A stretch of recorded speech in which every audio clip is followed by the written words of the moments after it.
What it is, guys, it's your boy BlastphamousHD, and today we are here to check out a video called none other than the 10 most worst things to ever happen to Joe Swanson, aside from his not working from the, we gonna edit that out. You know what I'm saying? Obviously, probably has some sort of erectile situation.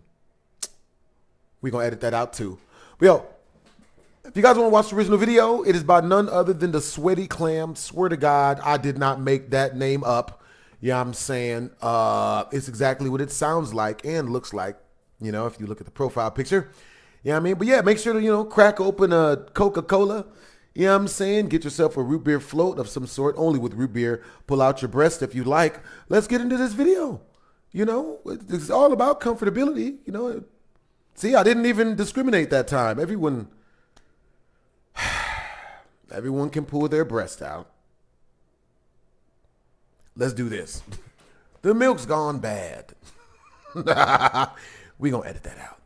These are 10 of the worst things to happen to Joe on Family Guy. Starting with the time Peter and the guys destroyed his prize pumpkin the day before the big competition in Peter Pumpkin Cheater. So it's Halloween and Joe's been growing a humongous pumpkin. How'd he get it so big? You guys promise not to laugh? Yes. I wished for it. Well, I made no such promise. Oh boy, this episode is off to a great start. Every year I enter Quahog's Great Pumpkin Halloween contest and get creamed by that dang Patrick McCloskey. Oh, that Patrick McCloskey. Everyone always gets beat sooner or later by Patrick McCloskey. Yep. I have no idea who that is, Joe. Wait, weren't there weird rumors about him and Bonnie? No, it's just the pumpkin thing. Something tells me it's not just the pumpkin thing. And this season, Joe is all about pumpkins. It's literally the only thing he wants to talk about. What were we talking about? Pumpkins? Shut up about the pumpkin! Somebody had to say it. Thank you, Cleveland. To punish the guy for having a hobby, the guys decide to prank him. Hey, what if we hid Joe's pumpkin before it gets picked up for the fair tomorrow morning? Oh, I'm way in. Great idea, Peter. So the guys go to hide the pumpkin. The problem with that is they didn't decide where they were going to hide the pumpkin. Am I the only one who can make plans? I have decision fatigue. Oh good, it's been a minute since I've seen Joe go absolutely ballistic. This should be fun. Step aside.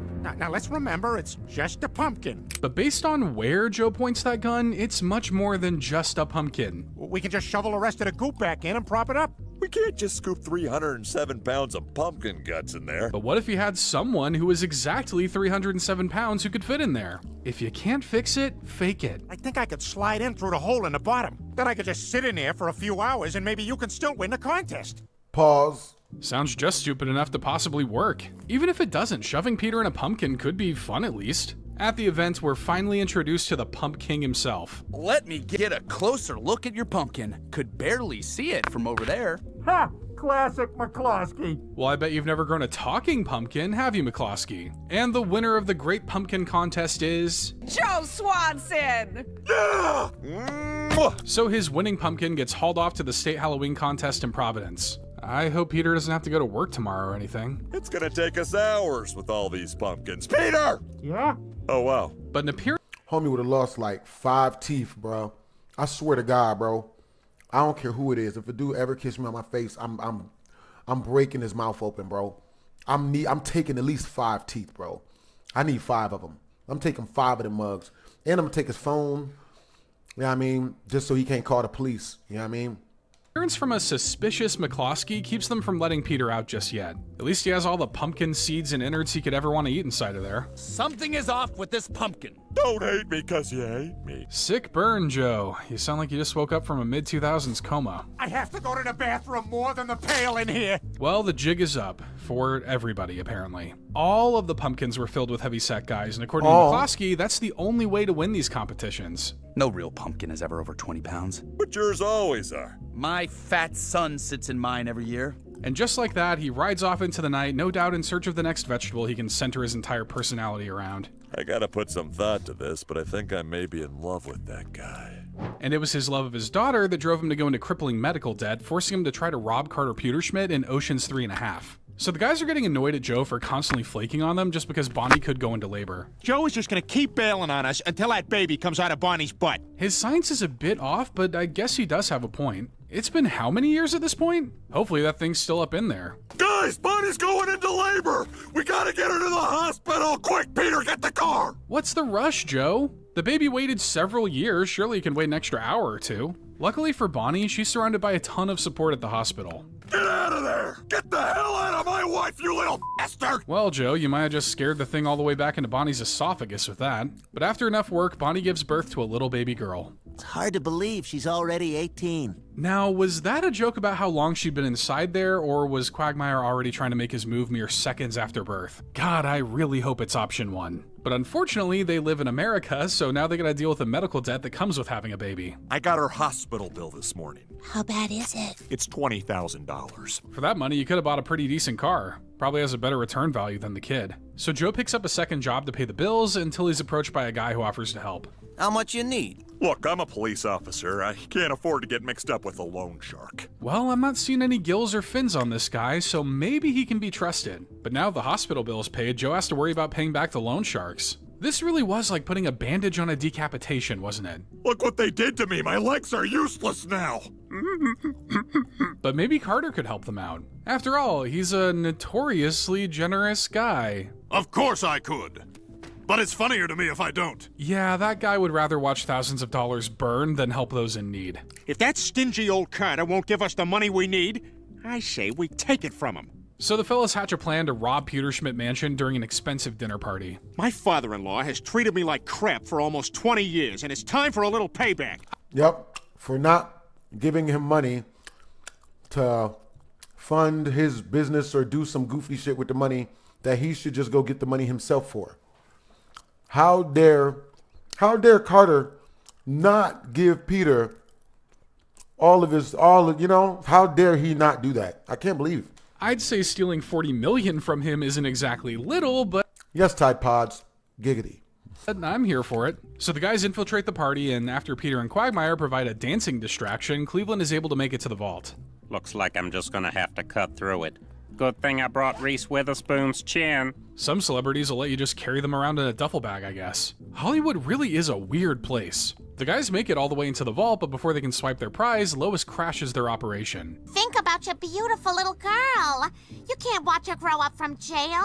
Well, he wouldn't have to worry about that if nobody squeals. You ain't no narc, are you, Lois? Guys, put the money back and get out of there. Well, Joe realizes what he's doing is wrong and backs down. Very honorable of him, but at the end of the day, happens to the best of 20 us, Tide grand would Pods. just be another drop in a very, very, very, very big bucket for him. But Joe would try to make some money as a children's book author, only to get booted after the publisher wanted to make Peter the face of the book in the Book of Joe. So while Peter's over at Joe's for a cookout, he stumbles across what appears to be Joe's art studio. Hey, Joe, what are all these pictures? Oh, nothing. They're just some stupid scribbles I've been working on for a children's book. Don't sell yourself short, Joe. You're definitely the most talented artist out of the group. Quagmire's an artist too, but you can't exactly hang what he does in a museum. I've been working on this book for 9 years, but I've been too afraid to show it to anybody. Come on, Joe, you can't be afraid. Actually, he can. Having someone criticize your art is like being stabbed in the heart with the dullest butter knife. It's about a handicapped squirrel who has to learn to overcome his disability so he can survive in the wild. Wow, self-insert much? But Peter convinces Joe to share his passion project with the world. I took your advice and sent my book to a publisher. They're gonna publish The Hopeful Squirrel. To be that's fair, nice. this would actually make for an important kids book today. So Joe decides to do a live reading for kids, but unfortunately his stage presence isn't the best. Hey, eyes front, I'm talking! Don't tell my kid what to do. Well, maybe if you did, I wouldn't have to. Sorry, Joe, but the only reading the kids are into these days is from TikToks, which are just big walls of text for some reason. So Peter decides to swoop in and save the day. For if I could not forgive, then I would be truly handicapped. I guess it takes a man-child to know what children want because the books start flying off the shelves. So Joe's publisher suggests making a change. You would write the books, and your friend Peter would be the public face of the Hopeful Squirrel. Yeah, never mind that he's not handicapped. It's not like that's an integral part of the book or anything. So Peter is now playing the role of author, getting invited onto talk shows to discuss the inspiration for the book. I'd see these cripple kids limping down the sidewalk on my way to work, and I would just laugh and laugh. I think the guy who wrote The Very Hungry Caterpillar said the same thing about kids who eat too much. Who knew children's books were so mean-spirited? You totally screwed up my book. You're getting kids to laugh at handicapped people when I'm trying to inspire them. But the public loves Peter and his dumb little squirrel voice, so he refuses to back down from the project. You've ruined this for me. I want nothing to do with the book, and I want nothing to do with you. But now Peter has to really figure out that whole children's author thing. Now the publisher wants another book, and it's all on me. But kids don't know nothing about nothing. Surely Peter can deliver on what the kids want. The monkey's kick-ass buzzsaw hand tore his head open. His brains! His brains! You could probably find the same quality of writing scrawled onto the wall of an asylum. You're awful. That was the worst. We had trouble hearing you in the back. What do you mean the kids didn't enjoy a book about gratuitous violence, Hey. illicit substances, and We all thought it. streetwalkers? Yeah. I'm sorry Joe's dream. Nah, didn't Tide Pod, work you ain't out going to for you, jail. Peter.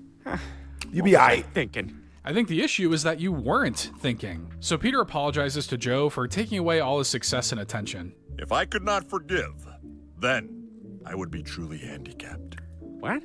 It's from the book, Peter. I do think Peter's brain is kind of just on autopilot most of the time. So Joe may not have had the fame and admiration he could have had, but at least he still has his friendship with Peter. That's not a great trade-off if you ask me. And Joe would trade places with Peter when his father came to town while having to endure his father's constant ridicule of handicapped people in Papa Has a Rollin' Son. So Father's Day is coming up, and out of the guys, Joe's the only one whose father we haven't seen. Yeah, my dad's out there somewhere, but I haven't spoken to him in years. But every father deserves to be with their son on Father's Day. You got a perfectly good dad. You can't waste that. You gotta call him up for Father's Day. Peter, I don't even know where he is. Well, if Joe's gonna get colder than usual feet, Peter and the guys will just have to find him themselves. I found Joe's dad on the internet, and he just emailed me to say he's coming tomorrow. You can find anyone in the world on the internet, yet I can't find a straight answer on how much pasta you're supposed to cook per person. Truly incredible technology. You shouldn't have done that, Peter. My father's not going to be happy to see me. Turns out Joe's dad was always making jokes about handicapped people, so after his accident, he couldn't bring himself to face him. I never told him. Great, now he's crying in the bar, which is only slightly less acceptable than crying in the club. We'll just figure out a way to hide your handicap from your dad.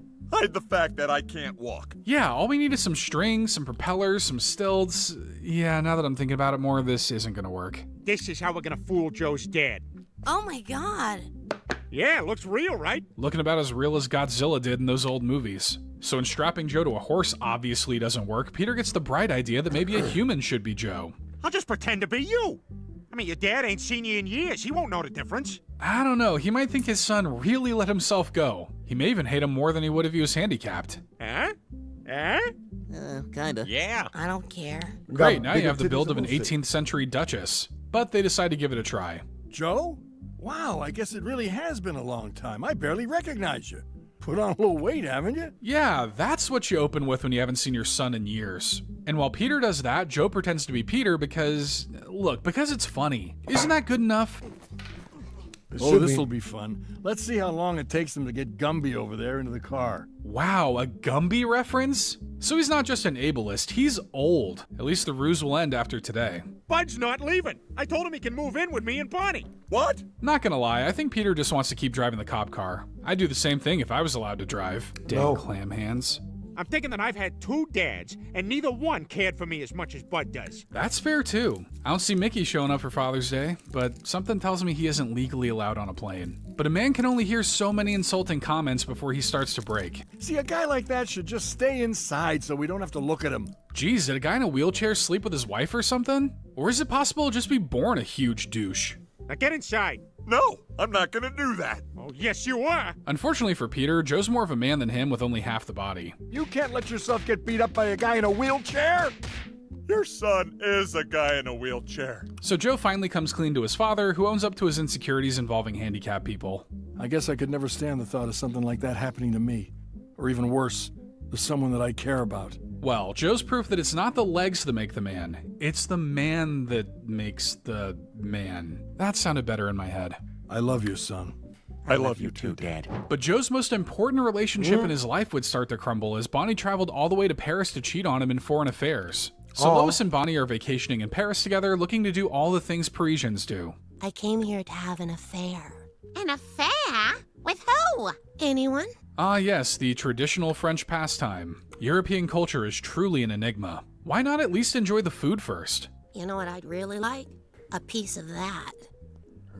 Bonnie, for God's sake, stop it. I mean, she is on vacation, so I get why she wants to skip the meals and just go straight to the desserts. Joe and I have been growing apart for a long time. Besides, we've had a good run. Yeah, you got one kid who's traumatized from being in the military and another who was in your womb for like 8 years. That's what's up, Not Chris sure if that Wolves. sounds like a good run to me. Would you like to sample a warm French baguette? Oh my. Sorry, pal, she's not looking for bread. Better keep it moving. Lois tries to talk her out of it, finally getting Bonnie to budge. I guess you're right, Lois. It's just that sometimes I feel like I don't even know Joe anymore. He has literally barely changed over the show's run. How do you not know him? But even though she's in Paris, Bonnie's still looking for something that feels a bit familiar. Look, Lois, don't make a big deal about it. I just needed a change from Joe.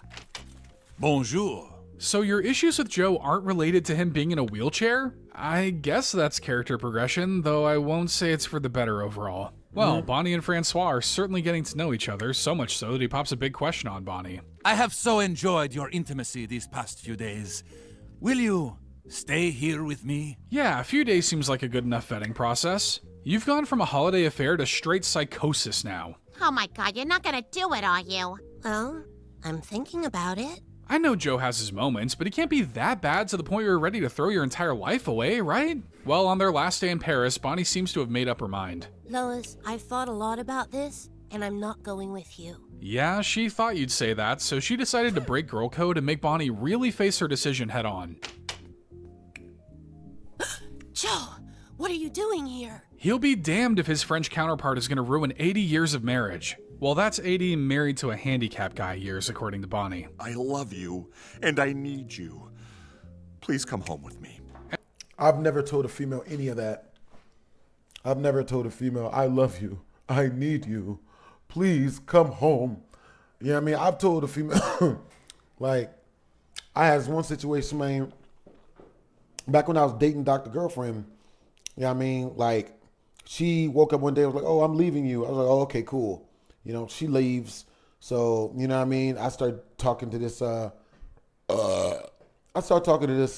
exotic dancer. Bad bitch, right? That's the girl I lost 60 pounds with. That's the girl why I slimmed down so much, because, you know, hella cardiovascular hanging out with that chick. So then Dr. Girlfriend gonna hit me up 2 weeks later, figuring that I'm depressed, right? Which is why women want you to be single. You know, which is why people always try to force other people to be single when they go through a breakup. You know what I mean? You're supposed to rebound. It's the smart thing to do. You know what I'm saying? It keeps you away from depression. So I rebounded, got with this badder female, felt no depression because the chick was badder and more submissive and prettier and everything, just to upgrade in every way. More in shape, you know what I mean? Wanted to go do stuff, was like upbeat and happy. Great titty meat also. And then Dr. Girlfriend gonna hit me up 2 weeks into me dating this new chick. You know, she's already moved in with the new guy. She's already over there, you know what I mean? She hits me up like, yo, you know, actually I've, you know, been, you know, I've boned like 15 other dudes, you know. But hey, but I'll come back. I'll come back to you if you marry me and get me pregnant. And I was like, why the fuck would I do that? And I was like, ew, fuck no. Click. Like, you know what I mean? She didn't understand that she had given up the thing that I liked her for. The loyalty. You know what I mean? The submissiveness of her. She was really feminine. But when that shit went out the door, she wasn't, you know what I mean? Like, she wasn't the girl I liked anymore. Oh, get the fuck out. Hey, you can't do this to me. You're supposed to be with me forever. Blah, blah, blah, blah. Like, bro, yeah. Run for your life, people. Hey, what's up, Mac? What's up, Vampire? What's up, Vampire Miranda? As fun as it is being fought over by two men, Bonnie does need to make a decision. But who loves Bonnie the most? I would do anything for you. Well, there's one thing he can't do. So with all the chips down, with all his cards on the table, Joe harnesses the power of true love and maybe some dark magic to stand on his own 2 feet. Joe, I don't believe it. You're walking. I am! So were you just not trying that hard to walk all these years? Ah, whatever. At least you got your girl back. Let's go home, Joe. Well, what's one little lie about a miracle to save a marriage, huh? Now I just wonder if Quagmire's hoping he gets unstrapped before they make it to the bedroom. Kinda seems like something he would be into. But Joe wasn't too happy about all that and ended up getting pressured into cheating on Bonnie by Peter to get even with her in internal affairs. So Joe's being hailed as a hero after making a huge bust right in Quahog. Great job, Joe. Way to go! There he is. Live it up now before the people go back to calling you a pig, Joe. But not everyone is as impressed with his feat. I made a major drug bust today, the biggest one the force has ever seen. That's great, Joe. Whoa, keep the praise and admiration down, Bonnie. Don't want to get an HOA noise complaint. I don't know if I can take another evening of sympathetic eye contact from all the other wives. Looks like someone... Yo, hope you guys enjoyed the video. You know what I'm saying? Make sure to comment, like, and or subscribe. Twisms.